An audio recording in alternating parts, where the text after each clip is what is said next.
Pastor Francisco, Deus te use, amado. Amém, pastor. Obrigado pela oração. Eu me senti muito pequeno agora diante das palavras que o Espírito Santo colocou em teu coração, porque é uma responsabilidade muito grande quando estamos diante de Cristo, diante da sua palavra e também diante de pessoas, para trazer a mensagem e também explanar a palavra de Deus, que é um livro tão perfeito, tão maravilhoso, sendo que nós somos miseráveis pecadores, né? Quero aqui saudar os pastores que estão nos acompanhando nessa manhã, especificamente aqui o pastor Esmeraldo, colega aí de ministério, que é da Igreja de Capão Redondo. Deus abençoe, pastor. Pastor Leonardo Giocura, que é nosso colega aí de ministério também. Somos todos da mesma associação. Queridos, eu escolhi um texto bíblico que tem me ajudado muito durante a minha caminhada cristã, durante o meu ministério. E aquilo que nos ajuda, aquilo que nos ajuda a crescer, a continuar no caminho do Senhor e obter vitória, paz e fé, a gente precisa compartilhar com as pessoas. Então, eu gostaria de compartilhar com você aqui um sermão que tem me ajudado muito. O texto bíblico se encontra no livro de Marcos, no capítulo 4, a partir do verso 35. Marcos, capítulo 4, a partir do verso 35. O título da mensagem dessa manhã é Os 4 P's do Evangelho. Os 4 P's do Evangelho. Você vai entender por que eu escolhi esse título para essa manhã.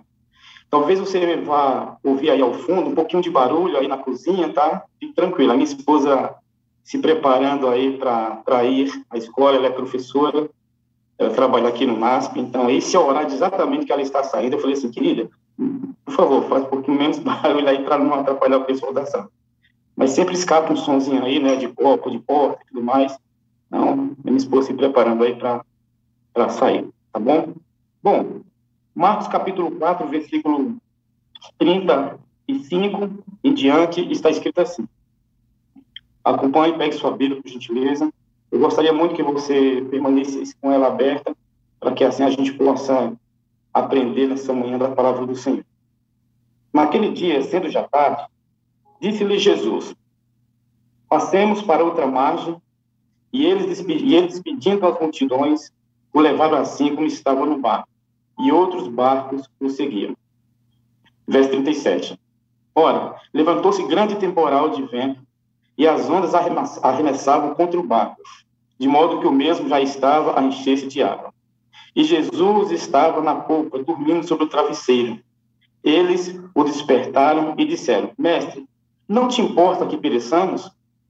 E ele, despertando, repreendeu o vento e disse ao mar, acalma-te, emudece. O vento se aquietou e se fez grande bonança. Verso 40. Então lhes disse, por que sois tímidos? Como é que não tendes fé? E eles, possuídos de grande temor, diziam uns aos outros, quem é este que até o vento e o mar lhe obedecem? Bom, se você for perceber, você vai conseguir enxergar que esse texto, ou seja, a leitura que a gente acabou de fazer aqui, ele vai nos apresentar aqui 3 perguntas. 3 perguntas que o texto está regendo aqui. A primeira pergunta é dos discípulos para Jesus, que está aqui no verso 38. Mestre, não se importa que pereçamos? Essa é a primeira pergunta. A segunda pergunta, que está no verso 40, é de Jesus para os discípulos. Parafraseando aqui as palavras de Cristo. Por que vocês tiveram medo e não fé? Por que vocês tiveram medo e não fé? Segunda pergunta. E a terceira pergunta está aqui no verso 41, que é dos discípulos para ele mesmo. Eles perguntam, quem é este que até o vento e o mar lhe obedecem? Bom, Jesus está cansado, Jesus está exausto, ele tinha pregado muito, feito muitos milagres, ele vai para o outro lado da Galileia, na região de Decápolis, ele vai para poder ter um pouco de descanso, sair ali com os discípulos, e é interessante que nessa trajetória, nesse momento, acontece algo que os discípulos não estão preparados, que os discípulos não estavam preparado para aquele momento, para aquela tempestade, para aquilo que iria acontecer na vida deles. Bom, eu não sei se você sabe, tem muitos pastores que estão aqui nos assistindo, mas o Mar da Galileia, na verdade, não é um mar, né, de águas salgadas, né? É um lago de água doce, com 21 quilômetros de comprimento por 14 de largura. Esse mar, ele é cercado por montanhas, tem aqui do lado do extremo norte de Israel, você vai encontrar aí o Monte Hebron, com seus 3.000 metros aproximadamente, onde o cume dele é cheio de gelo. Em volta do Mar da Galileia tem as montanhas de Golã. E é interessante que, num tempo diferente, ali no Mar da Galileia, a temperatura, às vezes, chega a 30 graus, dependendo do momento. E esse vento, esses cumes que estão cobertos de gelo, às vezes, por causa dessa temperatura, há uma grande quantidade de água que desce ali. Os ventos são encurralados pelas montanhas e, com uma grande língua, vai varrendo ali as águas, tendo ali, às vezes, ondas de quase 2 metros de altura. E os discípulos estão tranquilos atravessando o mar. E nessa ocasião, nesse momento, um desses episódios acontece. Os discípulos não estavam preparados. Eles tentam de tudo. Eles remam, içam vela, abaixam vela. O Mar da Galileia era o quintal dos discípulos, era o lugar onde eles escolheram ali para ganhar o seu pão. Era um lugar onde eles pescavam. E quando eles estavam atravessando ali, Jesus está muito cansado e Jesus dorme logo em seguida. E esse momento ali, quando eles começam a perceber que eles vão morrer, que o barco exatamente vai a pique, eles acordam Jesus desesperadamente. E aqui surge a primeira pergunta: mestre, não te importa que pereçamos? Deixa eu fazer uma pergunta para você. Será que realmente Jesus não se importava? Será que realmente Jesus não se importava que eles iriam perecer, do que estava acontecendo com os discípulos naquele momento? Alguns comentaristas, algumas pessoas acreditam, já ouvi alguns pregadores dizendo que Jesus estava fingindo que estava dormindo para testar a fé dos discípulos, para testar o que tantos discípulos acreditavam em Jesus. Mas o texto me fala que Jesus estava cansado, Jesus estava exausto, e ele realmente estava cansado. E uma pessoa, quando está muito cansada, exausta, ela deita e às vezes dorme. Foi isso que aconteceu com Cristo. E os discípulos tentam acordar. Eu fico imaginando como Jesus acorda assustado ali, ele olha para os discípulos e fala assim: mas o que está acontecendo? E Jesus vê tudo aquilo. Ele repreende o vento e o mar. E houve ali uma grande bonança. Mas eu fico pensando aqui na pergunta dos discípulos: mestre, não te importa que pereçamos? Sabe, amiga, talvez um dia, cedo ou mais tarde, você vai fazer essa pergunta para Deus: Senhor, o Senhor não se importa comigo? Talvez você já fez essa pergunta para Deus: Senhor, não te importa? Talvez você fará essa pergunta para Deus: Senhor, não importa o que eu estou perecendo? Ou talvez, no atual momento, você esteja fazendo essa pergunta para Ele: Senhor, o Senhor não se importa que eu pereço? O Senhor não olha para mim? O Senhor não vê como está a minha situação? Sabe, queridos, eu aprendi uma coisa no decorrer da minha caminhada cristã. O que mais incomoda, muitas vezes, não são as tempestades. Não são os ventos fortes que batem contra a embarcação da nossa vida. Não são as noites que são tão escuras e densas. Não, não é isso. Mas é o aparente silêncio de Deus. Às vezes parece que em algumas situações da nossa vida, nos momentos que nós mais precisamos de Deus, parece que Ele está dormindo. Talvez você hoje, nessa manhã, no momento que você esteja atravessando, esteja fazendo essa pergunta. A pergunta que os discípulos fizeram para Cristo: Senhor, o Senhor não se importa? Sabe mais, um dia eu fiz essa pergunta para Deus. Um dia eu fiz essa pergunta. Era o ano de 1998, quando Deus ele me tocou com a mensagem adventista. Eu fui muitos anos da Igreja Assembleia de Deus, estava me preparando para ser pastor de lá. E um dia o meu irmão chegou para mim e disse assim: olha, vai ter aí uma equipe pregando o evangelho aqui no bairro. E eu queria que você fosse para você poder acompanhar o evangelismo. E nesse evangelismo eu tenho certeza que você vai aprender muito mais da palavra de Deus. Eu já conhecia, estudava a Bíblia. E ele falou assim, vamos, eu gostaria que você fosse. Meu irmão dava estudo bíblico para mim, mas eu não ia na igreja adventista. E ele falou assim, não, vamos, eu sei que você vai gostar. E eu falei assim, não, eu não vou não. Eu gosto muito de você, gosto do estudo bíblico, mas eu não quero ir. Ele falou, mas por que você não vai? Por que você não quer ir? Eu disse assim, porque adventista é tudo vagabundo, sabe? Adventista não trabalha no sábado, esse negócio de trabalhar no sábado, isso aí para mim Jesus aboliu o sábado, sabe? Então esse negócio para mim não cola. Eu falei, não, mas fica calmo, fique tranquilo, que logo, logo você vai aprender sobre essa questão. E também no evangelismo, você vai aprender sobre isso. Eu falei, não, mas eu não vou não, porque a igreja adventista, vocês não creram no Espírito Santo. Então eu não vou, então é melhor eu ficar aqui, eu recebi estudo, estou gostando de aprender, mas eu não quero ir. E aí meu irmão fez um desafio para mim. Ele falou assim, olha, em nome da nossa amizade, do meu amor que eu tenho por você, vamos fazer o seguinte, vai só essa vez. Porque se você for e não gostar, você não precisa mais voltar. Porque meu irmão me convidava demais, eu já estava, sabe, de saco cheio daquilo que ele, por favor, vamos lá. Eu falei, não quero. Ele falou assim, tudo bem, foi o seguinte, se você for e não gostar, nunca mais eu te chamo. Eu falei, então tá bom. Se eu não gostar, realmente você não vai mais me chamar? Ele falou, não. Eu falei, tudo bem, eu vou, só tem um detalhe. O meu filho, o Matheus, tinha nascido, tinha aí 15 para 20 dias. Eu falei assim para ele, Toninho, o nome dele é Antônio, a gente chama Toninho carinhosamente. Eu falei, olha, Toninho, se chover, eu não vou não. Porque eu não tenho um transporte, a igreja é longe, então se chover eu não vou. Ele falou, tô combinado, se chover você não precisa ir. Tá bom. Queridos, meu irmão saiu da minha casa. A minha esposa estava na casa do meu pai. Meu irmão saiu da minha casa. Eu, como um bom pentecostal, né, ali me ajoelhei ao pé da minha cama. E falei assim, Senhor, por favor, manda chuva, eu não quero ir. Irmãos, eu orei para Deus mandar chuva, para que eu tivesse um álibi, para que se meu irmão perguntasse por que eu não fui, eu ia dizer, olha, não choveu? Eu não falei para você que se chovesse eu não iria? E aí, eu falei, Senhor, manda chuva, porque eu não quero ir. Estou muito bem onde eu estou. E aí, queridos, minha esposa chegou, eu falei assim, olha, o Toninho convidou a gente para ir hoje à noite na igreja, vai ter um evangelismo ali. Chegou uma equipe de missionários, era o pastor Luiz Gonçalves, que ainda não era pastor, era só professor Luiz Gonçalves, que tinha chegado no meu bairro, que ia fazer um evangelismo, juntamente com a sua equipe. E naquela ocasião, eu falei assim, eu falei para ele que se chovesse, a gente não iria. Aí tudo bem. Irmãos, a noite não choveu, mas caiu uma garoa forte. Quem me impediria de ir?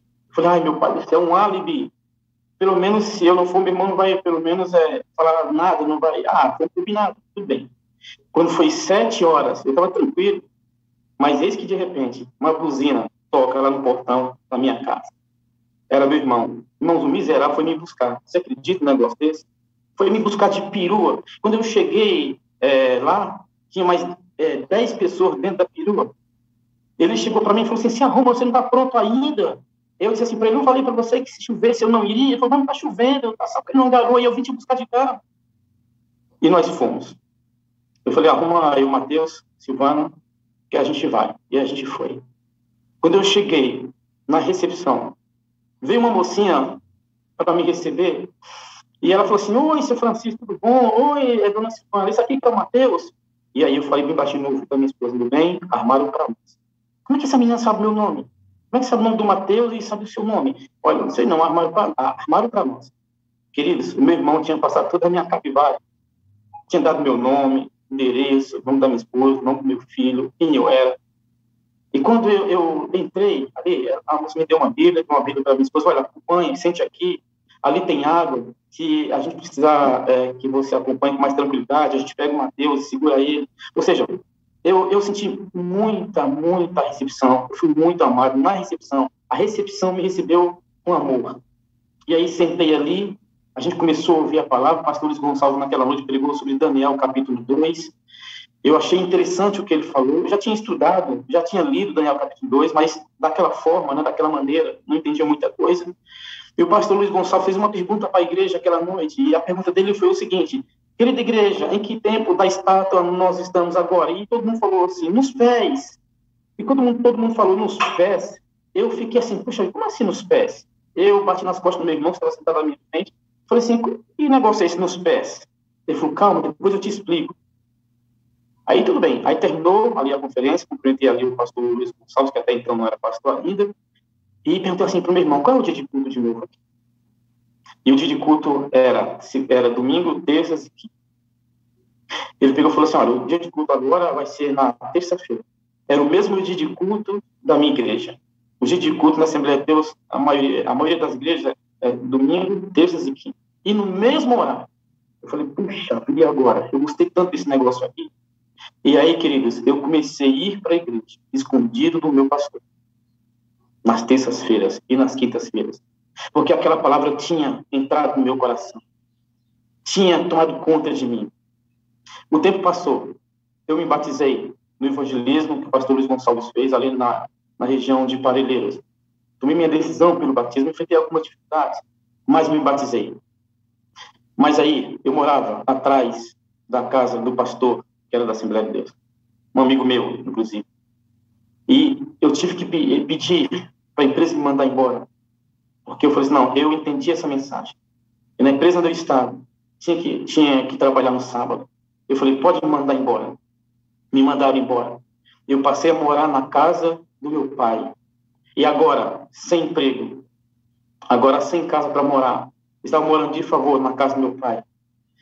E na casa do meu pai, muito apertado, tinha apenas 2 quartos.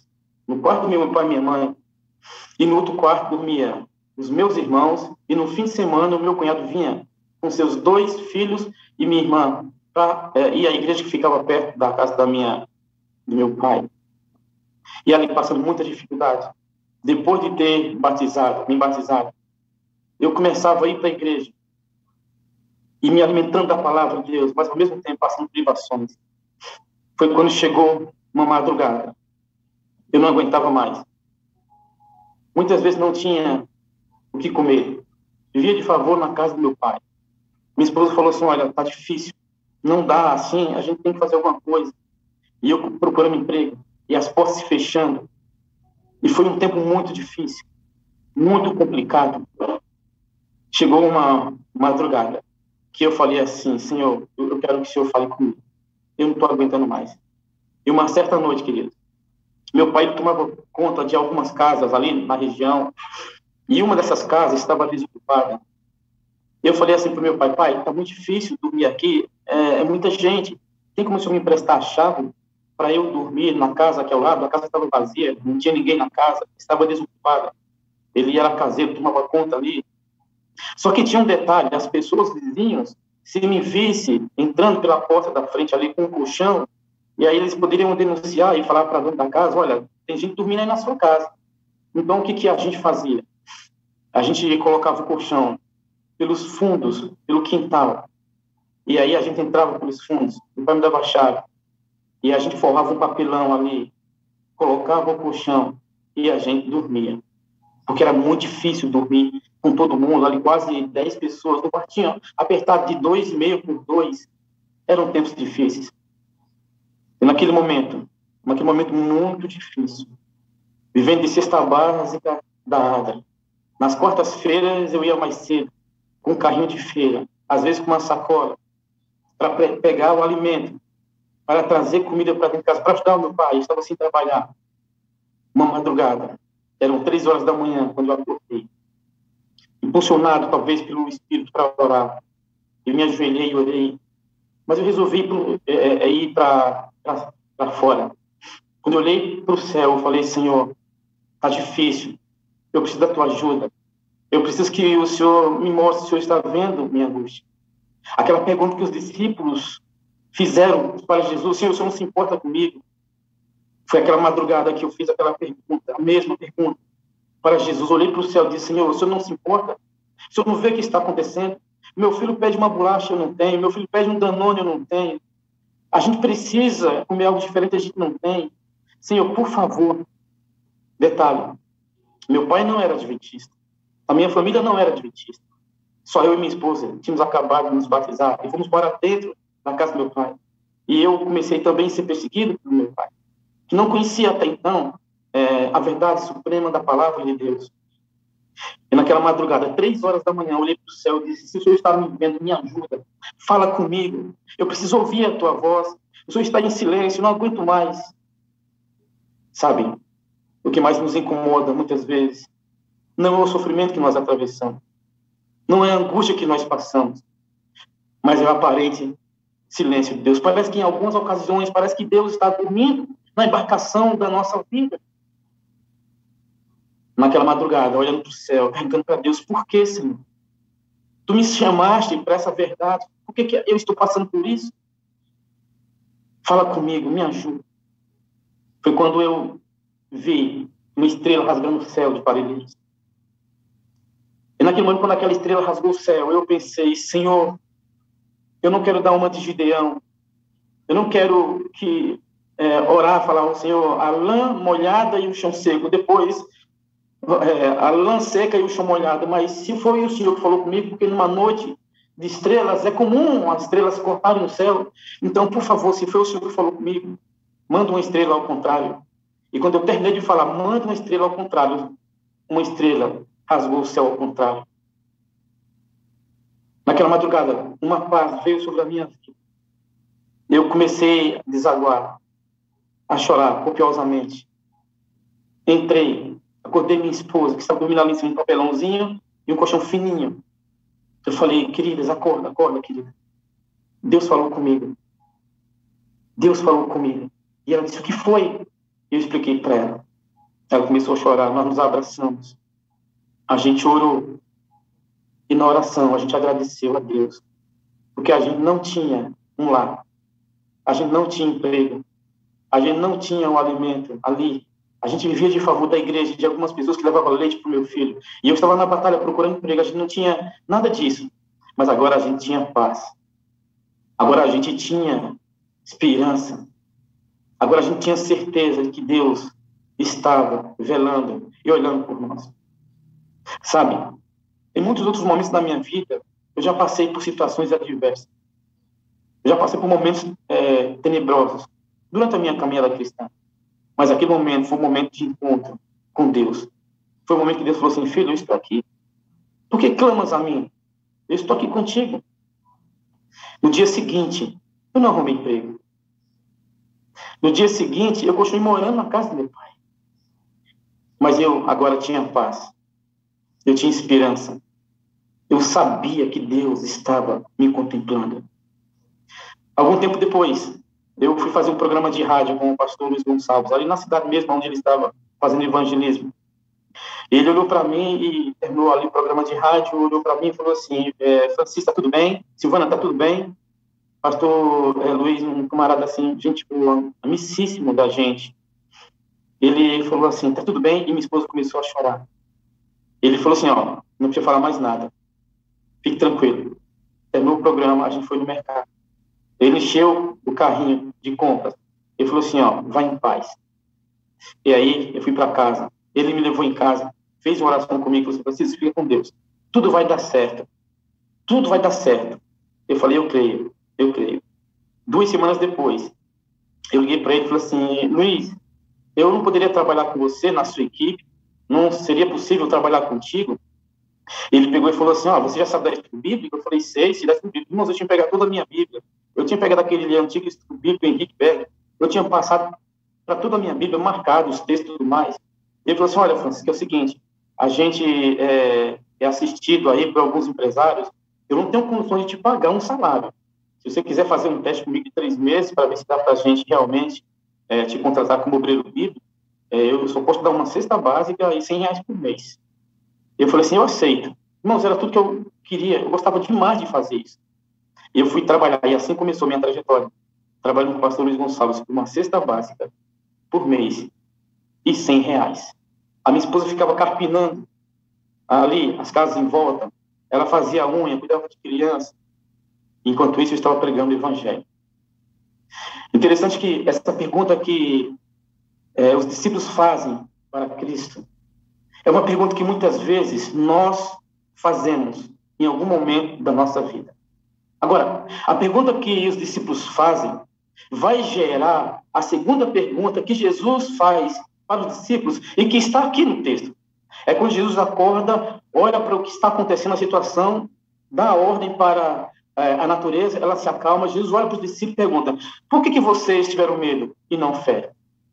E essa pergunta de Jesus é interessante porque é uma pergunta provocativa, é uma pergunta reflexiva, que vai nos fazer refletir. Por que ele perguntou isso? Vejam, a noite era real, as ondas eram reais, o vento era forte, o vento era real. Como que Jesus faz uma pergunta dessa? Para aquele momento, como não ter medo? Um momento tão difícil daquele. Como não ter medo quando as ondas, as circunstâncias da vida estão invadindo o nosso barco? Como não ter medo quando muitas vezes o casamento está indo a pique? Como não ter medo quando os ventos das circunstâncias da vida batem contra a nossa embarcação e o vento leva de um lado para o outro e muitas vezes nós não sabemos o que fazer? Como não ter medo? E aí eu quero apresentar para você os 4 P's do Evangelho. Por que os discípulos deveriam ter fé e não medo? E aí, desses 4 P's, eu quero apresentar aqui o primeiro P para você. Por que os discípulos deveriam ter fé e não medo? O primeiro P, ele está aqui no verso 35. Veja, naquele dia, sendo já tarde, disse-lhe Jesus: passemos para o outro lado, para outra margem. O P aqui é o P de promessa. Veja, ele diz: passemos. Jesus não está dizendo assim, ó, vão, vá. Não, ele está se incluindo. Ele disse: passemos para o outro lado. P de promessa. Sabe, às vezes as pessoas prometem as coisas para nós e não cumprem. Estamos cansados de pessoas prometendo, os políticos, autoridades nos prometem muitas vezes as coisas e não cumprem. Às vezes você pergunta, ou às vezes você promete e também não cumpre. Estamos acostumados com pessoas que muitas vezes prometem as coisas para nós e não cumprem as suas palavras. Estamos acostumados também de prometer as coisas, às vezes até para Deus, para as pessoas que nós amamos, e às vezes nós não cumprimos. E achamos que Deus também é assim. Baseado naquilo que nós somos, naquilo que as pessoas são, naquilo que as pessoas pisam na bola conosco, achamos, porque as pessoas não cumprem, nós não cumprimos as promessas, achamos que Deus também não cumpre? Não, querido. Deus, ele vai sempre cumprir as suas promessas. Deus, ele sempre vai cumprir as promessas dele na nossa vida. Os discípulos precisavam ter fé e não medo, porque Cristo disse: eu vou atravessar com vocês, nós vamos chegar do outro lado. Talvez nessa manhã esteja pregando para alguém que esteja com medo e não esteja tendo fé. Mas Cristo está dizendo para você: filho, filha, eu vou atravessar com você esse momento que você está passando. Eu vou atravessar com você. As ondas podem ser altas, os ventos podem ser fortes, a noite pode ser tão tenebrosa e escura. Eu vou atravessar com você. Promessas de Deus se cumprem em nossa vida. P de promessa, aqui no verso 35. E era por isso que os discípulos deveriam ter fé e não medo, porque Cristo prometeu que iria atravessar com eles. O segundo P se encontra aqui no verso 36. Eles, pedindo a multidão, o levaram como assim estava no barco. Ou seja, Cristo estava presente com eles. Segundo P, P de presença. Por que os discípulos deveriam ter fé e não medo? Porque a presença de Cristo era real na embarcação dos discípulos. E aí eu quero entrar aqui num pensamento onde, às vezes, nós achamos que, porque agora aceitamos o Evangelho, aceitamos Jesus, estamos caminhando a nossa caminhada cristã, às vezes nós acreditamos que estamos dentro de uma redoma de vidro, dentro de uma bolha, que agora, porque nós somos cristãos, nada vai acontecer. Porque Cristo está presente em nossa vida, agora tudo vai dar certo. Não, as coisas não são assim. As coisas não são desse jeito. Coisas ruins irão acontecer com pessoas boas. Cristo está presente. E agora eu fico pensando, sabe, que os discípulos deveriam ter fé e não medo, porque a presença de Cristo era real. Ele estava ali com os discípulos. Talvez você pense, mas pastor, o que está acontecendo comigo é terrível. Parece que Deus não está comigo. Eu quero dizer para você, ele manda te dizer, ainda que você ande pelo vale da sombra da morte, Ele estará contigo. Ele é o teu Deus. Ele é fiel. Sabe, queridos, eu dou muito estudo bíblico. E eu tenho visto muitas pessoas angustiadas. Porque, às vezes, não conseguem entender essa mensagem de que Cristo está presente em nossa vida.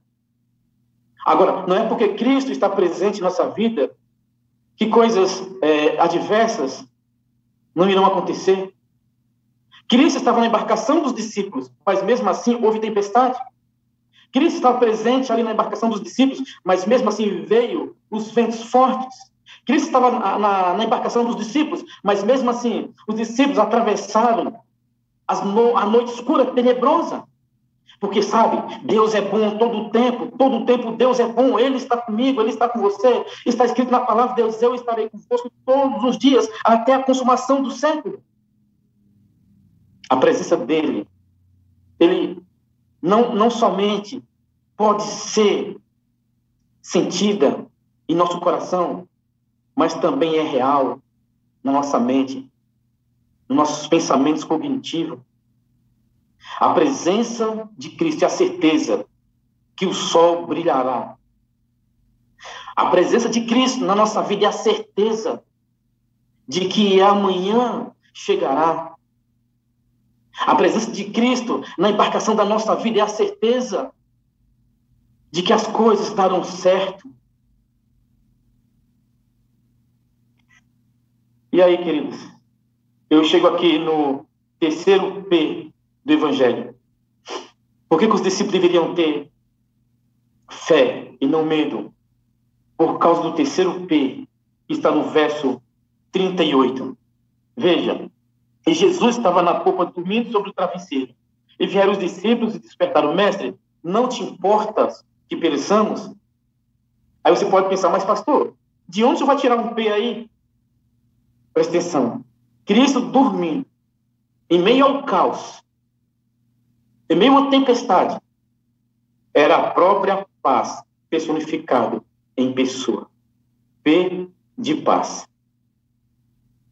É por isso que os discípulos deveriam ter fé e não medo. Porque eles deveriam confiar que Cristo prometeu, eles deveriam confiar que Cristo estava ali e que Cristo estava dormindo, porque confiava. Eu acho que Cristo deveria estar com o Salmo, capítulo 4, verso 8, na mente. Ó Deus, em ti confio, logo durmo e pego no sono. Acho que Cristo deveria estar com esse texto na mente, pois ele realmente estava cansado. Ele realmente deitou, dormiu e logo pegou no sono, porque ele acreditava no Pai. Ele tinha certeza que o Pai estava com ele. Sabe, deixa eu falar um negócio para você. Cristo disse em João 16, 33, estas coisas eu vos tenho dito, para que tenhais paz em mim. No mundo tereis aflições, mas tende de bom ânimo. Eu venci o mundo.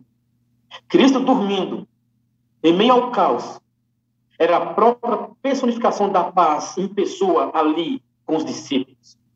E era por isso que os discípulos deveriam ter fé e não medo, porque a paz estava ali. Eles deveriam olhar para Jesus e falar: puxa, que maravilha, como dormes profundamente, mesmo em meio ao caos. Eles deveriam ter paz no coração, independentemente da situação. Deixa eu falar um negócio para você nessa manhã.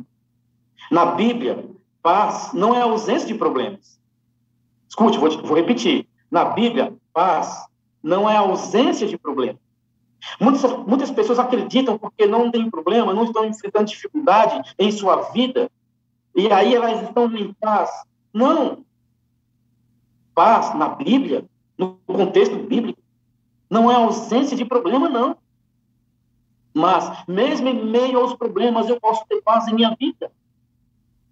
Sabe, queridos, se você for para a Bíblia Sagrada, para a palavra de Deus, você vai perceber que todo pensamento semítico, todo pensamento hebraico, vai dizer que paz é exatamente Deus no coração. Deus na alma, na vida, na presença, da vida da pessoa. Então, Cristo dormindo em meio ao caos era a própria paz personificada em pessoa. João capítulo 14, verso 27. Deixo-vos a paz. A minha paz vos dou. Não vos a dou como o mundo a dá. Não se turbe o vosso coração, não se atemorize. Você está precisando de paz? Seu coração? Você precisa que Deus acalme a tempestade da tua vida? A tua embarcação está quase indo a pique? Os ventos estão batendo forte contra a tua embarcação, as ondas estão entrando no teu barquinho? Olhe para Cristo. Ele te prometeu que você iria passar para o outro lado. E não tem uma lágrima que você queira derramar nessa manhã que Cristo não possa enxugar. Mas você pode falar, mas pastor, por que está acontecendo isso comigo? Por que eu estou passando por uma situação dessa? Eu também já passei, queridos. Eu também já enfrentei momentos adversos em minha vida. Momento de desespero. Eu não sei se você sabe, mas eu creio que você não sabe, claro, estou falando com você aqui pela primeira vez, alguns aqui já me conhecem. Mas sabe, no ano de 2003, eu trabalhei com o pastor Luiz Gonçalves 5 anos. No ano de 2003, quando o pastor Luiz Gonçalves recebeu o chamado para a APAC, associação aqui em Campinas, nós éramos em 12 obreiros. E naquela ocasião, a associação não poderia absorver 12 obreiros. Chamou apenas 6. E 6 ficaram. Eu fui um dos 6 que ficaram. E aí cada obreiro foi encaixado em uma igreja. Mas logo, os obreiros foram mandados embora também da associação.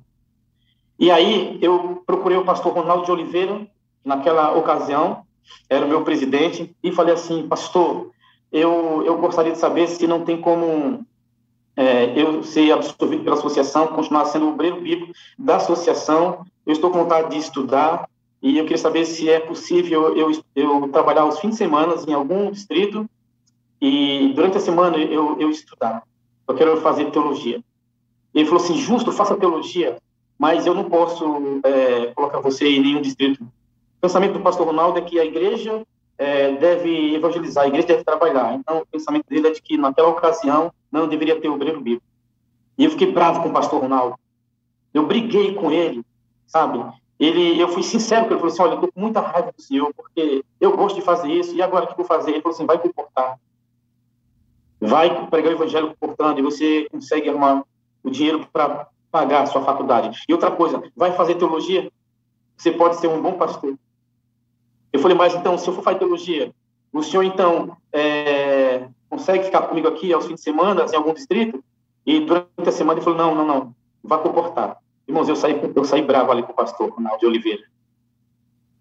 Mas foi a melhor coisa que ele já fez comigo. Naquela tarde, quando eu fui conversar com ele. Ou seja, eu fui mandado embora, como obreiro bíblico. Em 2003, fui fazer meu primeiro vestibular em 2003. Eu falei, eu quero ser pastor. Eu quero continuar servindo o Senhor integralmente. E aí eu fui, irmãos, e não passei. Eu fiquei frustrado, porque eu senti o chamado de Deus para a minha vida. Eu falei, 2004, vou fazer um outro vestibular. Porque eu sei que Deus está me chamando. Eu tinha paz no meu coração, eu tinha certeza disso. 2004, irmãos, tentei de novo, não passei de novo. Aí eu falei, sabe uma coisa? Eu vou para o NASP. 2005, eu tento de novo fazer o vestibular. Eu vou para o NASP e tento lá. Irmãos, eu cheguei no NASP. Eu tinha pegado o dinheirinho que eu tinha recebido da associação. Um amigo meu falou assim, Francisco, vamos lá, eu vou sonhar com você. Um amigo meu falou assim, pega esse dinheirinho, dá entrada no terreno. Eu dei entrada no terreno, ele falou assim, eu vou pagar as parcelas para você. E aí, irmãos, eu fui para o NASP. E vocês, quem conhece aqui o NASP, o Diego Coelho, sabe que lá não tem comunidade, não tem favela, né? Vamos usar uma palavra aqui clara. Não tem favela ali em volta. Mas eu estava disposto, irmãos, a abrir a primeira.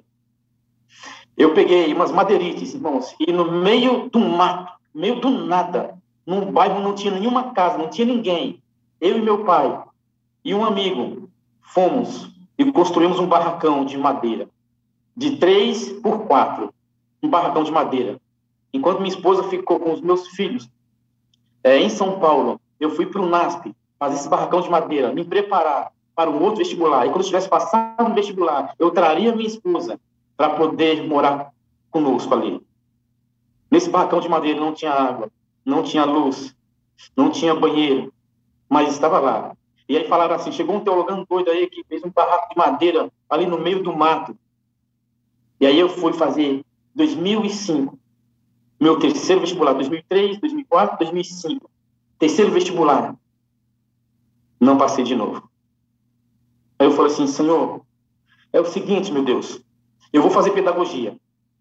Porque depois que eu terminar a pedagogia, eu pego o título ao portador, naquela ocasião daria, se você tivesse uma segunda uma faculdade, você poderia ir para o curso de teologia, migrar para o curso de teologia, sem ter que fazer o vestibular. E eu, com esse pensamento, eu vou entrar, vou fazer teologia de todas as formas. Mas, queridos, quando eu cheguei lá, em 2005, pela quarta vez, fazendo pedagogia, eu falei, agora estou um pouco mais treinado. Tentei de novo. Pela quarta vez. 2005. Não consegui. Eu falei assim, vou trazer minha família para cá, porque eu não aguento mais viver sozinho. 3 meses sozinho, tentando ali. De vez em quando, mandava um dinheiro para minha esposa. Não tinha banheiro, não tinha luz, não tinha água encanada. Mais uma vez, vivendo ali de favores. Comecei a trabalhar como obreiro bíblico, mas o dinheirinho que eu recebia não dava. Às vezes, eu comia miojo para mandar o dinheiro da feira para minha esposa. Às vezes, nem miojo eu podia comprar, porque aquele dinheiro ia faltar para pagar alguma conta aqui em São Paulo, que minha esposa ela morava, nós morávamos de aluguel. E, de repente, um rapaz foi colocar água na minha casa. E enquanto ele estava colocando água ali, ele falou assim, rapaz, você mora nesse lugar inóspito aqui? Meu irmão tem uma casa muito grande, tem 2 quartos lá, e conversa com ele, pode ser que ele alugue para você baratinho, aí você chama sua esposa. Não tem como você trazer sua esposa para esse lugar aqui, não. Aqui tem escorpiões, aqui tem muito pernilongo, aqui não tem como você ver, não tem banheiro aqui, não tem luz elétrica, não tem água. Eu estou colocando água agora aqui na rua, mas vai ser ligada só daqui a 15 dias na sua casa, não tem como. Irmãos, e aí eu fui na casa do irmão desse rapaz, chamado Carlinhos, num bairro chamado Jacarandá, ali em Engenheiro Coelho. Quando eu cheguei lá, eu falei assim, seu Raimundo, tudo bom, seu Raimundo? Eu sou o Francisco, eu estou aqui, morando aqui embaixo. Falei, meu irmão falou de você, você é o Francisco, o teologano que mora ali no meio do mato, num barraco de madeira. Eu falei, não faz teologia não, bem que eu queria, eu estou fazendo pedagogia. Aí ele falou assim, olha, deixa eu falar um negócio para você, eu já coloquei muitas pessoas aqui para morar e todas elas me deram dor de cabeça. E eu não sei se vai dar certo esse negócio, não. Eu falei, mas eu tenho 2 crianças e eu não tenho para onde ir, eu precisaria muito. Eu pago um aluguel para o senhor, eu não tenho muitas condições, mas pago um aluguel para o senhor. Será que o senhor pode fazer um aluguel baratinho para mim? Ele falou, é o seguinte, você já almoçou? Irmãos, eu não tinha almoçado. Ele falou, entra aqui, almoça aqui e depois a gente vê isso aí. Almocei, ele começou a perguntar da minha vida, quem eu era, tudo mais e tal. E nada de resposta. Ele falou assim, vem amanhã na hora do almoço. Eu falei, opa, na hora do almoço, né? Coisa boa. Geralmente não tinha ali o que comer muito. Todo o dinheiro que ganhava mandava para a esposa. E ele pegou e falou assim, olha, conversei com minha esposa, a gente não pode colocar você aqui para você pagar aluguel para a gente avaliou, é o seguinte, vem morar conosco, traga sua esposa, traga seus filhos. Você tem uma menina novinha, não pode ficar naquele mato ali. Você tem um filho apenas de 6 anos de idade, não pode ficar naquele lugar ali, é perigoso, tem escorpiões ali, então vem morar para... Você só vai me ajudar com o gás e com a energia e com a água. Eu falei, tudo bem. E fui morar, irmãos, e para morar 3 meses, para tentar levantar a minha casinha ali em Engenheiro Coelho, no bairro universitário. E de 3 meses, eu fiquei 10 meses na casa do irmão Raimundo. Nunca discutimos, nunca brigamos. Foram 10 meses de love, 10 meses maravilhosos. Inclusive, ele me ajudou a construir a casa. Ele falou assim, rapaz, por que você não conseguiu passar para a teologia? Eu falei, rapaz, eu não sei. E aí, uma bela tarde, um amigo meu chamado pastor Jobert. Ele falou assim para mim: Francisco, é o seguinte, o pastor Amin Rodô, a esposa dele mora nos Estados Unidos por 15 dias, e 15 dias ela mora aqui, ela trouxe alguns pendrives, e você disse que estava precisando de pendrive, então é o seguinte, vai lá falar com ela, já falei para ela fazer um preço baratinho para você, era naquela ocasião que estava saindo disquete para pendrive, e eu fui lá, cheguei lá, o pastor Amin Rodô me convidou para entrar, e ele, pastor Amin Rodô, né, falou assim: e aí, Francisco, tudo bom? Como é que está a curso de teologia? Está gostando? Eu falei: não, pastor, não faço teologia, não, faço pedagogia.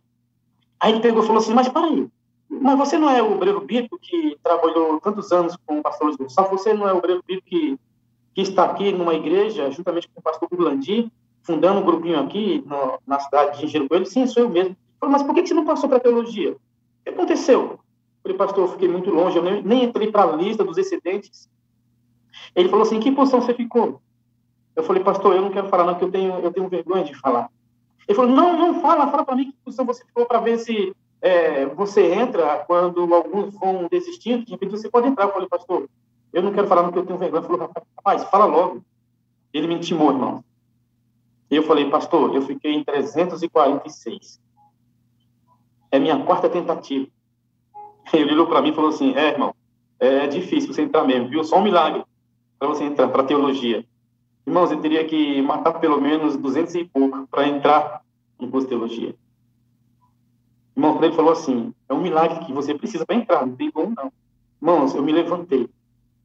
Pelo poder do Espírito Santo, eu olhei para o pastor Amin Rodô, apontei o dedo e falei: pastor, é de um milagre que eu preciso para entrar no curso de teologia? Então é um milagre que eu creio. Eu creio em milagres. Ele olhou para mim e falou assim: eu gostei da sua atitude. É o seguinte, abriram 4 vagas, era no mês de agosto. Alguns alunos não tinham conseguido fazer a rematrícula, porque não tinham conseguido estipêndio na concordagem, e não conseguiam o dinheiro para a matrícula. Então, 4 desses alunos foram para a concordagem, não conseguiram voltar. Trancaram a matrícula. Ele falou assim: olha, vai abrir aí 4 vagas, por enquanto 4 vagas, e para 18 candidatos. Se eu colocar numa sala com 18, você consegue passar? Eu falei assim: me coloque numa sala com 18 que eu passo. Eu falei: então desce lá na secretaria, faz a sua inscrição para o vestibular, e vai ser agora domingo o vestibular. Eu desci correndo, irmãos. Fiz minha inscrição no domingo de manhã, cedinho. E o vestibular ia ser no domingo às 9 horas da manhã, mas cedinho. 8 horas da manhã, 6 horas da manhã, já estava lá, esperando a secretaria abrir. Fiz minha inscrição. E era apenas uma redação para entrar no curso de teologia, na ocasião. E também uma entrevista. E aí, na entrevista, eu tirei 10. Na redação, quando o professor veio e falou assim: rapaz, o professor corrigiu minha prova, você foi muito mal na redação, sabe? Mas fique tranquilo, são 2 que vão corrigir. E eu acho que a outra pessoa possivelmente vai poder te dar uma nota melhor, mas eu vi que você não foi bem. E aí a segunda avalista me deu uma nota um pouco melhor, viu que realmente eu tinha uma intenção boa ali na redação, interpretou, né, irmão, a minha redação. E aí eu tirei 6,5 na redação. Eu pensei: será que eu vou conseguir? Isso foi a minha 5ª tentativa. De repente, eu fui na secretaria e perguntei: e aí, Helene, eu consegui passar? Ela falou: não saiu o resultado ainda. Isso depois do almoço. Aí, no final do dia, no domingo, eu fui lá de novo. Helene, saiu o resultado? Ela falou assim: vai sair só amanhã cedo. E aquela aflição. Mas eu tinha paz no meu coração, sabe? Eu tinha certeza que Deus estava ali presente em minha vida. Aí, na segunda-feira, fui de novo. Ela falou assim: só no finalzinho da tarde. Eu falei: meu Deus do céu. Aí, naquela segunda-feira, irmãos, eu resolvi ficar lá de plantão, eu e mais 18, ali na faculdade, em busca da resposta. Quando faltou 15 para as 6 da tarde, eu cheguei meio triste, coloquei o braço assim na mesa, olhei para a secretária e falei assim: Lene, e aí, já saiu o resultado? Ela pegou e disse assim: saiu, você passou. Eu falei: passei? Como assim? Passei na pedagogia, passei de matéria? Como assim passei? Você entrou para teologia. Irmãos, eu dei um grito. Dei um grito ali, todo mundo ficou assustado. Eu falei: passei? Passou, mas traz logo os seus documentos, porque vai se encerrar a matrícula às 6 horas da tarde. E você tem que trazer agora, porque se encerrar, você já vai ter que dar essa oportunidade para outra pessoa. Porque são muitos que estão querendo entrar, que também tiraram a mesma nota que você. Vai na tua casa, irmãos, eu morava no universitário, eram 3 quilômetros para ir em casa, e 3 quilômetros para voltar. Como que eu iria? Eu gastava mais ou menos meia hora para ir, meia hora para voltar, não tinha condições. Eis que o Espírito Santo me iluminou e disse assim, eu falei, Lene, eu não preciso trazer nenhum documento, todos os meus documentos estão aí. Lembra que eu estou fazendo pedagogia? Ela falou, verdade, você está fazendo pedagogia. Ela só migrou os documentos. E eu fui matriculado. Fui matriculado. E agora, passei para teologia, irmãos. Depois de 5 tentativas, passei para teologia. Na terça-feira de manhã, sentado ali na sala de aula, com mais de 60 alunos. Naquela manhã, era o pastor Renato Stêncio, que ia dar a primeira aula. Quando ele ouvia aquele homem, pastor Renato Stêncio, eu já ouvia falar dele, eu falei, meu Deus do céu, pastor Renato Stêncio, Rodrigo Silva, Amin Rodô, o Wilson Paroski, só a nata daquele momento, sabe? Eu falei, meu Deus, vou estudar com os melhores, e eu estava assim com o coração, eu preciso, sabe, ali feliz, irmãos, vibrando. Pastor Renato Stêncio falou assim, gente, eu queria que vocês se levantassem, se apresentassem. Me diga o seu nome, de onde você é e por que você resolveu fazer teologia. E cada um foi se levantando, foi falando, foi dizendo e tudo mais. Eu estava na última fileira, do lado direito, perto da porta. Eu fui quase o penúltimo. Quando eu fui me levantar, irmãos, quando eu fui me levantar para me apresentar, o pastor Renato Stêncio falou assim, pode ficar sentado, Francisco. Deixa que eu te apresento. Ele falou assim, ó, aqui está o Francisco, ele é obreiro bíblico, trabalhou com o pastor Luiz Gonçalves 5 anos, ele trabalha aqui como obreiro. Se vocês tiverem alguma dúvida com relação a estudo bíblico, a fazer apelo, procure esse rapaz aqui, porque ele é uma bênção. Irmãos, o pastor Renato Stêncio sabia muito mais da minha vida ali no universitário do que eu mesmo. E aí, eu fui apresentado pelo professor quem eu era. Ele quer fazer teologia porque ele tem um sonho de servir a Deus integralmente. Ele quer fazer teologia porque ele já trabalha há muitos anos sem ser remunerado. Ele dá estudo bíblico.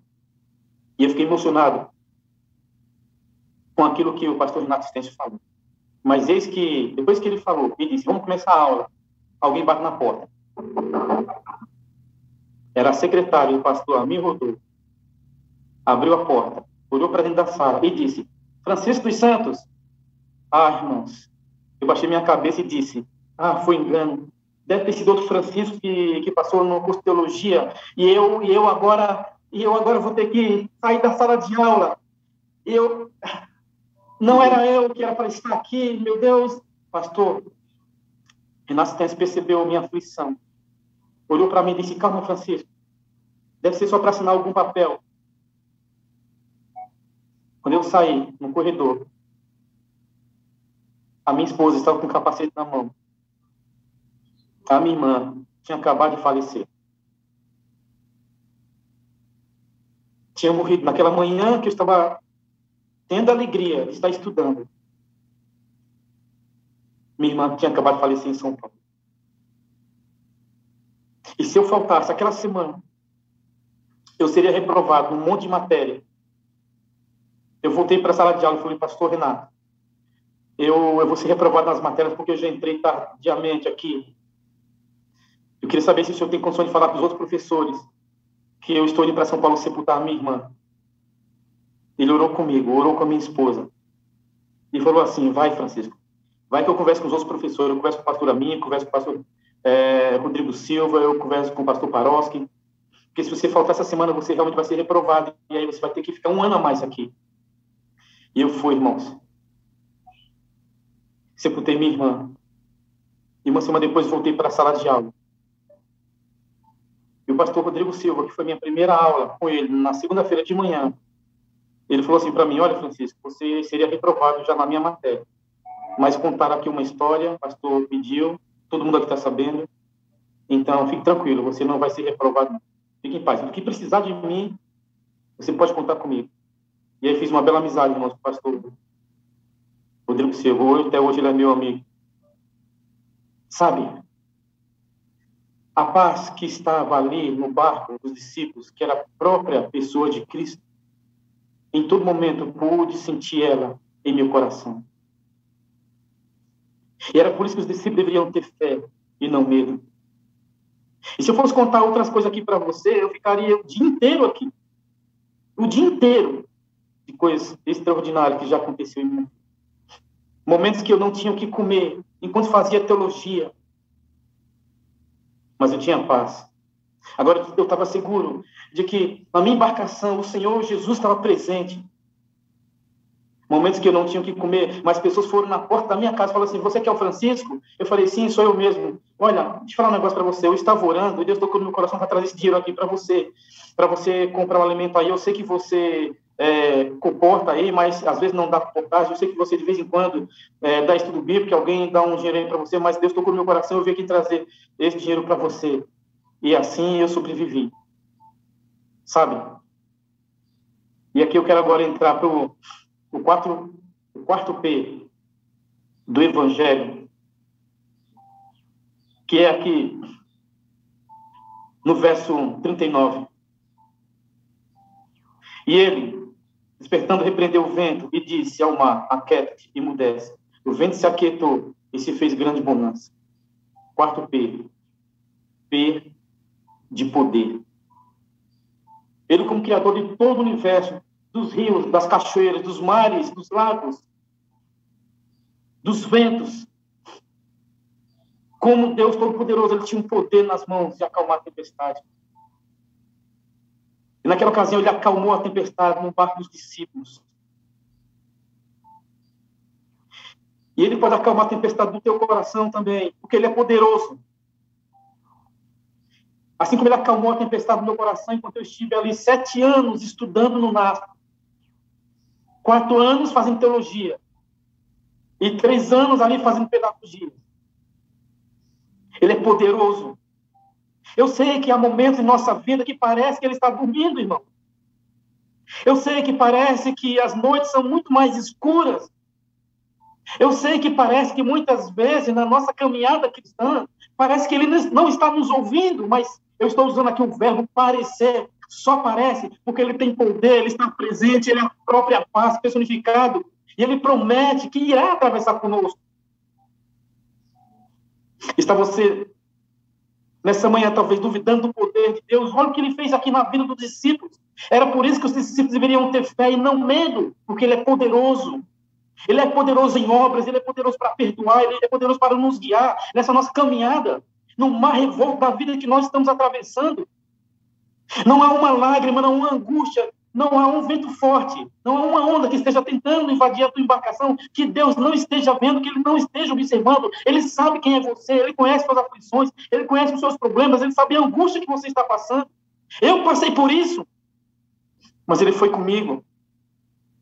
Ele está comigo, assim também como ele está com você. Ele está com cada um de nós. Ele é poderoso, irmãos, para nos guiar, para acalmar a tempestade no nosso coração. Você está passando por alguma tempestade e ele quer acalmar a tempestade do teu coração. Ele quer acalmar a tempestade na tua alma. Qual é a tempestade que você está atravessando? Ele está contigo. Creia. Tenha fé. Veja, Jesus, ele repreende o mar. Jesus, ele repreende os ventos. Ele repreende as ondas. E ele se volta para os discípulos e faz uma pergunta.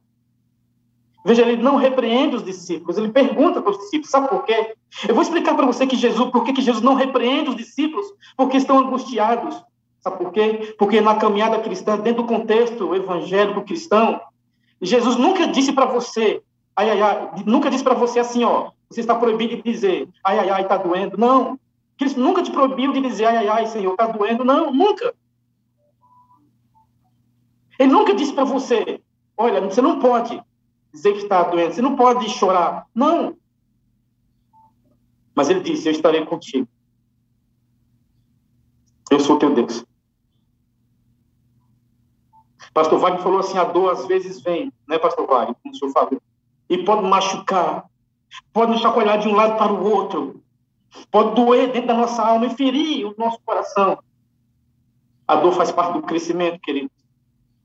E se você está chorando, está dizendo, Senhor, está doendo, está machucando, continue.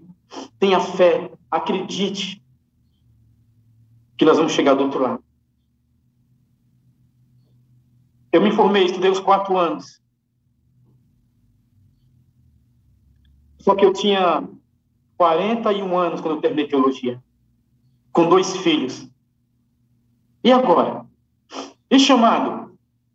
E chamado para um homem de 41 anos? E chamado para uma pessoa que tem 2 filhos? Velho?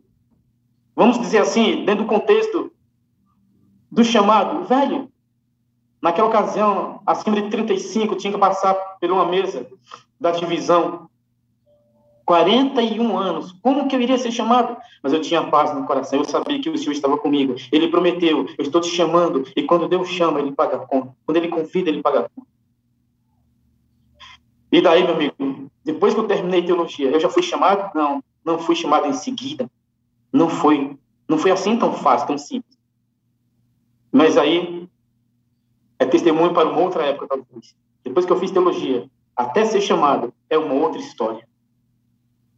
Mas eu quero ficar aqui e dizer para você, dos 4 P's: promessa, presença, paz e poder. Os 4 P's do Evangelho. Que Cristo possa acalmar a tempestade do teu coração. Mas que muito mais que isso, que você possa perceber que Ele está contigo, atravessando o mar da tua Galileia. Que Deus te abençoe. E que Jesus seja a luz do teu caminho. Amém. Pastor Wagner. Pastor, eu estava aqui concentrado na sua mensagem, sabe? Olhando em várias janelinhas aqui do nosso Zoom e percebendo como as pessoas se identificaram com o seu texto, com a sua mensagem. Em algum momento da mensagem você disse assim: coisas boas acontecem, coisas ruins acontecem com pessoas boas. E aí eu disse: e qual o problema nisso? Jesus, o perfeito, foi espancado, cuspiram nele, o deixaram nu. Deus foi crucificado entre o céu e a terra. Qual o problema que coisas ruins aconteçam com pessoas boas? Qual o problema nisso? Nós precisamos entender, queridos, que o chamado ao Evangelho pressupõe sofrimento. E como o pastor disse, sofrer faz parte do nosso amadurecimento. O nosso mestre sofreu. Às vezes parece, queridos, que nós aceitamos o chamado de uma almofadinha, de um riquinho. Parece que a gente aceitou o chamado de alguém que não veio antes de mim e sofreu demais da conta para que nós estivéssemos aqui. Eu queria lembrar para você, querido, depois de uma mensagem dessa, uma mensagem testemunho mesmo, hoje, uma bênção. Eu queria lembrar a você que qualquer sofrimento que você tenha, seja ele qual for, não passará perto sequer do que Cristo sofreu por você. O pastor Ivo, que está aqui conosco, Lindenberg, ele disse assim, as pessoas perguntam para ele, como é que você está? E aí ele diz assim, eu estou melhor que mereço. Estou melhor que mereço. A Kelly vai fazer uma cirurgia amanhã. Uma cirurgia de risco. Uma garota que vive entre a vida e a morte, com uma alegria extraordinária. E se alguém perguntar para Kelly, como é que você está? Ela dirá, melhor do que eu mereço. Como? Melhor do que merece, indo amanhã para uma cirurgia delicada. É porque, amigo, a gente não pode esquecer que um Deus foi crucificado entre o céu e a terra. Deus foi crucificado entre o céu e a terra. O O perfeito Jesus Cristo foi espancado. O perfeito Jesus Cristo, cuspiram nele. O perfeito Jesus Cristo foi pregado no madeiro, suspenso nu entre o céu e a terra. Coisas boas acontecem com pessoas ruins. Coisas ruins, desculpem, acontecem com pessoas boas. Qual o problema nisso? O perfeito sofreu. Você, quando aceitou Jesus, você decidiu seguir um sofredor. Você precisa entender isso. Nós não seguimos um almofadinha. Nós não nos predispusemos a seguir alguém que não pisou o lagar, alguém que não sofreu, alguém que... O que é o barraco de madeira? O que é não ter água e não ter luz? Ninguém gosta disso. E ninguém tem que passar por isso. Mas se vier, o que é isto? Comparado ao madeiro. A Deus crucificado entre o céu e a terra. Queridos, nessa manhã que o pastor Francisco pregou e deu seu testemunho aqui, precisa ficar muito claro para nós que o que precede a glória eterna é o sofrimento. O que precede, o que vem antes da glória, o sofrimento. Claro, nós vamos ter momentos bons aqui, evidentemente. Tem famílias aqui que não tem ninguém doente. Tem famílias aqui que não tem ninguém desempregado. Eu fiz teologia, passei por severas dificuldades, mas nada comparado ao que o pastor Francisco passou. E não foi fácil a minha caminhada também. E se a gente pegar, na verdade, né, pastor Francisco, o histórico de muitos teologandos, e deixa eu compartilhar. Cada um tem uma história, né, pastor? Cada um tem uma história, né? Deixa eu compartilhar uma coisa contigo. Eu também fiz pedagogia. Eu também fiquei no grupo de excedentes. Muitas vezes nossas histórias, elas se cruzam. Elas se cruzam. Não é? Sofrer, amigo, faz parte da trajetória. Como eu estava dizendo, tem muitas famílias que talvez nem estejam passando por dificuldade. Mas deixa eu te fazer entender qual é o principal dos nossos sofrimentos. E por que eu quero muito ir para o céu? O principal dos nossos sofrimentos, irmão Josimar, irmã Águida, irmã Maia, o principal dos nossos sofrimentos, irmã Ivanete, é ter uma natureza pecaminosa que luta contra Deus. Todos nós sofremos isso. Todos nós sofremos a necessidade de ter que lutar contra uma natureza que não quer servir e ser fiel a Deus. E o dia que isso acabar, querido, sabe essa paz que o pastor falou aí? Sabe essa paz que excede todo entendimento? Um dia nós vamos experimentá-la.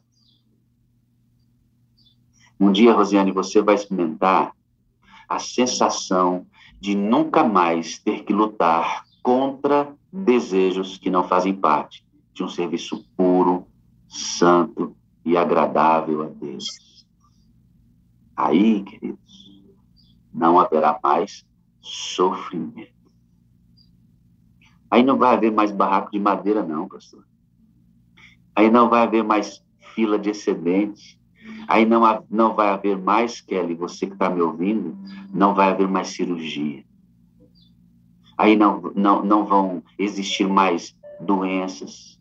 Nesse momento, queridos, nunca mais ninguém sofrerá a separação de um ente querido pela morte. Nós não vamos envelhecer mais.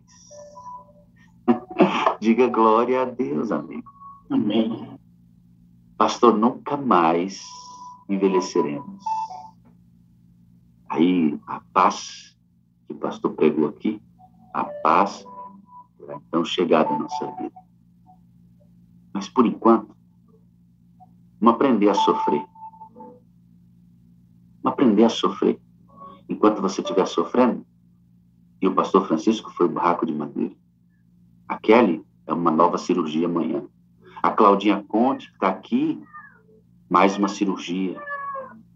Tantas dificuldades na vida dessa menina e o sorriso dela largo. E aí, se eu for enumerar aqui, quantos e quantos sofrimentos existem aqui? Vamos aprender a sofrer. Vamos aprender a sofrer. Como é que a gente sofre? Olhando para a cruz do Calvário e pela fé nas promessas que o Senhor fez em nossa vida, que irão se cumprir. Ele voltará. Queridos, isto é por si só um remédio para as nossas enfermidades. Ele voltará. Pastor Francisco, eu vou colocar uma música. Depois o senhor vai voltar orando conosco, tá? Tá bom, pastor. Mas eu queria dizer para você que o Senhor está aqui. O Senhor está aqui. O Senhor está aí na sua casa. O Senhor está com você, Kelly. O Senhor está com você, Claudinha. O Senhor está com você, irmã Nilde, irmã Jane. O Senhor está com você, Rosilene. O Senhor está com você, Dina. O Senhor está com você, Conceição. O Senhor está com você. Essa paz que o pastor pregou aqui, irmã Olinda, pode chegar na sua casa hoje, Silvana. Hoje pode chegar na sua casa, Giane. Se você abrir os braços e por meio do Espírito Santo, irmão Josimar, dizer, eu recebo essa paz. Eu recebo a presença do Senhor na minha vida hoje. Eu entrei aqui hoje para o Senhor estar na minha embarcação, mesmo que ela esteja, irmã Lânia, sendo sacudida. O Senhor está aqui. E eu quero convidar você a orar, querido. Ore. Enquanto essa música vai passar aí para você, ore ao Senhor e agradeça. Receba o abraço dele. Porque em meio às tribulações, dificuldades da vida, quando parece que não tem solução, o Senhor está aqui. Vamos ouvir essa música. Deixa eu só falar um negócio aqui para encerrar minha parte aqui. A última pergunta dos discípulos, quem é este que até o vento e o mar lhe obedecem? Que é a pergunta de um para com o outro. A resposta eu encontrei em Mateus capítulo 14, verso 33, que em uma outra ocasião diferente dessa, eles falaram assim, verdadeiramente, este é filho de Deus. Então os discípulos fazem a pergunta para eles mesmos, e são eles mesmos que respondem.